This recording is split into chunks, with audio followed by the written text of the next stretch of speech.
ప్రభుత్వం ప్రజల ఆరోగ్యాన్ని గాలికి వదిలేసిందని మండిపడ్డారు మంత్రి సత్యకుమార్. పల్నాడు జిల్లా సత్తెనపల్లి ఏరియా ఆసుపత్రిలో అదనపు భవనాన్ని ఎమ్మెల్యే కన్నా లక్ష్మీనారాయణతో కలిసి ఆయన ప్రారంభించారు.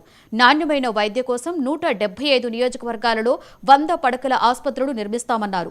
ప్రభుత్వంలోని అన్ని శాఖలు అప్పుల్లో కూరుకుపోయి ఉన్నాయని చెప్పారు. క్యాన్సర్ బాధితుల కోసం మెరుగైన వైద్య సదుపాయాలు కల్పిస్తున్నామన్నారు. దేశంలో ఏ రాష్ట్రంలో లేని విధంగా క్యాన్సర్ బాధితులకు వైద్యం అందిస్తున్నామని మంత్రి సత్యకుమార్ తెలియజేశారు. ఫైనాన్షియల్ పొజిషన్ బాగాలేదు సార్, కాస్త స్టెబిలిటీ వచ్చిన తర్వాత అవన్నీ ఏమేమి ఉన్నాయో చేద్దాం సార్ అన్న.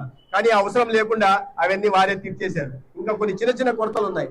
ఇవాళ 23 డాక్టర్లు ఉండాల్సి ఉంటే ఏరియా హాస్పిటల్లో అదృష్టవశాత్తు ఇక్కడ 21 డాక్టర్లు ఉన్నారు. 20 డాక్టర్లు ఉన్నారు. 3 మాత్రమే, ఒక రేడియాలజిస్టు, ఒక civil assistant surgeon general medicine, ఒక DCS జనరల్ సర్జరీ ఖాళీలు ఉన్నాయి.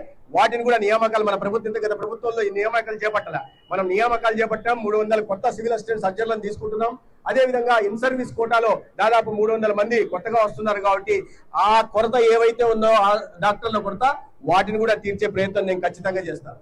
ఈ సందర్భంగా నేను ఆసుపత్రి యాజమాన్యానికి, తర్వాత ముఖ్యంగా స్టాఫ్ నర్సులకి, పారామెడిక్స్ కి, మరీ ముఖ్యంగా ఈ ఆసుపత్రికి అనుబంధంగా పనిచేస్తున్న ఏఎన్ఎంలకి, ఆశా వర్కర్లకి, కమ్యూనిటీ హెల్త్ సెంటర్లు అందరికీ, ముఖ్యంగా శానిటరీ సిబ్బందికి కూడా ప్రత్యేకంగా నేను ధన్యవాదాలు తెలియజేస్తున్నాను.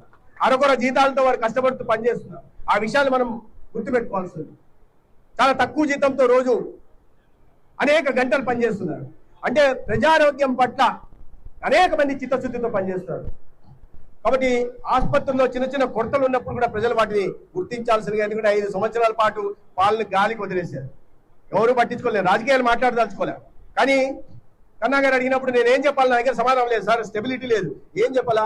6500 కోట్ల అప్పుతో నా ప్రస్థానం మొదలైంది ఆరోగ్య శాఖ మంత్రిగా. ఎవరన్నా వారసత్వంగా ఆస్తులు ఇవ్వాలా, మంచి ఆసుపత్రులు ఇవ్వాలా, మంచి డాక్టర్లు ఇచ్చిపోవాలా. కానీ మహానుభావుడు 6500 కోట్ల అప్పు నా నెత్తి, అంటే కూటమి ప్రభుత్వం మీద ఆరోగ్య శాఖకు సంబంధించి పెట్టిపోయారు.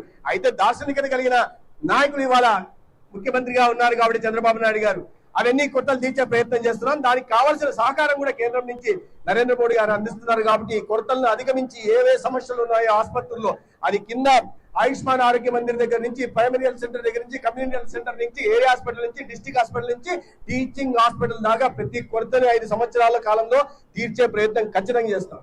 ప్రస్తుతం ఫైనాన్షియల్